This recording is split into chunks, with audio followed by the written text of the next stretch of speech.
जय श्री कृष्णा, जय नारायण। आप सभी को आज हम जानेंगे घर में पूजन संबंधी नियम कायदे। अधिकांश हिंदुओं के घर में पूजन के लिए छोटे छोटे मंदिर बने होते हैं जहाँ की वो भगवान की नियमित पूजा करते हैं। लेकिन हम में से अधिकांश लोग अज्ञानतावश पूजन संबंधी छोटे छोटे नियमों का पालन नहीं करते, जिससे कि हमें पूजन का संपूर्ण फल प्राप्त नहीं होता। आज हम आपको घर में पूजन संबंधी कुछ ऐसे ही नियम बताएंगे जिनका पालन करने से हमें पूजन का श्रेष्ठ फल शीघ्र प्राप्त होगा। कैसी मूर्तियां रखना चाहिए मंदिर में? घर के मंदिर में ज़्यादा बड़ी मूर्तियां नहीं रखनी चाहिए। शास्त्रों के अनुसार बताया गया है कि यदि हम मंदिर में शिवलिंग रखना चाहते हैं तो शिवलिंग हमारे अंगूठे के आकार से बड़ी नहीं होना चाहिए। शिवलिंग बहुत ही संवेदनशील होता है और इसी वजह से घर के मंदिर में छोटा सा शिवलिंग रखना शुभ होता है। अन्य देवी देवताओं की मूर्तियां भी छोटी आकार की ही रहना चाहिए। अधिकांश बड़ी मूर्तियां बड़े मंदिरों के लिए श्रेष्ठ रहती हैं, लेकिन घर के छोटे मंदिरों के लिए छोटे छोटे आकार की प्रतिमा श्रेष्ठ मानी गई है। पूजा करते समय किस दिशा की ओर होना चाहिए अपना मुँह? घर में पूजा करने वाले व्यक्ति का मुंह पश्चिम दिशा की ओर होगा तो बहुत ही शुभ रहता है। इसके लिए पूजा स्थल के द्वार पूर्व दिशा की ओर होना चाहिए। यदि यह संभव ना हो तो पूजा करते समय व्यक्ति का मुंह पूर्व दिशा में होगा तब भी श्रेष्ठ फल प्राप्त होते हैं। मंदिर तक पहुंचनी चाहिए सूर्य की रोशनी और ताज़ी हवा। घर में मंदिर ऐसे स्थान पर बनाया जाना चाहिए जहां दिन भर में कभी भी कुछ देर के लिए सूर्य की रोशनी अवश्य पहुंचती हो। जिन घरों में सूर्य की रोशनी और ताज़ी हवा आती रहती है उन घरों में कोई दोष नहीं रहता, स्वतः ही सारे दोष नष्ट हो जाते हैं। सूर्य की रोशनी से वातावरण की नकारात्मकता ऊर्जा खत्म होती है और सकारात्मक ऊर्जा में बढ़ोतरी होती है। पूजन के बाद पूरे घर में कुछ देर बजाएं घंटी। यदि घर में मंदिर हो तो हर रोज़ सुबह और शाम पूजन अवश्य करना चाहिए। पूजन के समय घंटी अवश्य बजाएं। साथ ही एक बार पूरे घर में घूमकर भी घंटी बजानी चाहिए।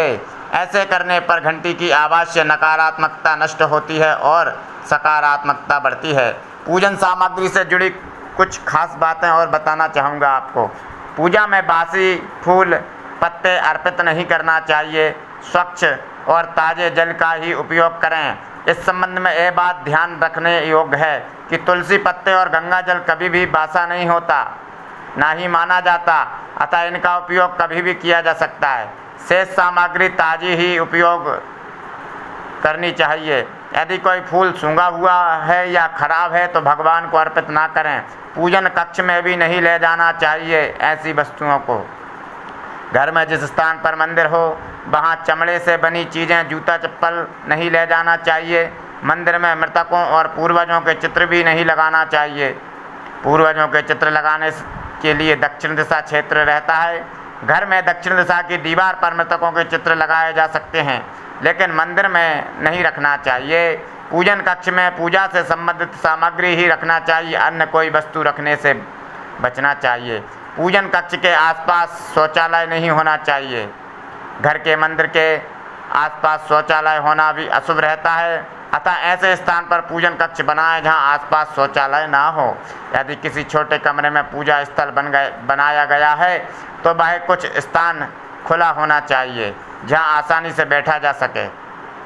रोज़ रात को मंदिर पर ढके पर्दा, रोज़ रात को सोने से पहले मंदिर के पर्दे से ढक देना चाहिए। जिस प्रकार हम सोते समय किसी प्रकार के व्यवधान पसंद नहीं करते, ठीक उसी भाव से मंदिर पर भी पर्दा ढक देना चाहिए, जिससे भगवान के विश्राम में बाधा उत्पन्न ना हो। सभी मुहूर्त में करें गौमूत्र का उपाय।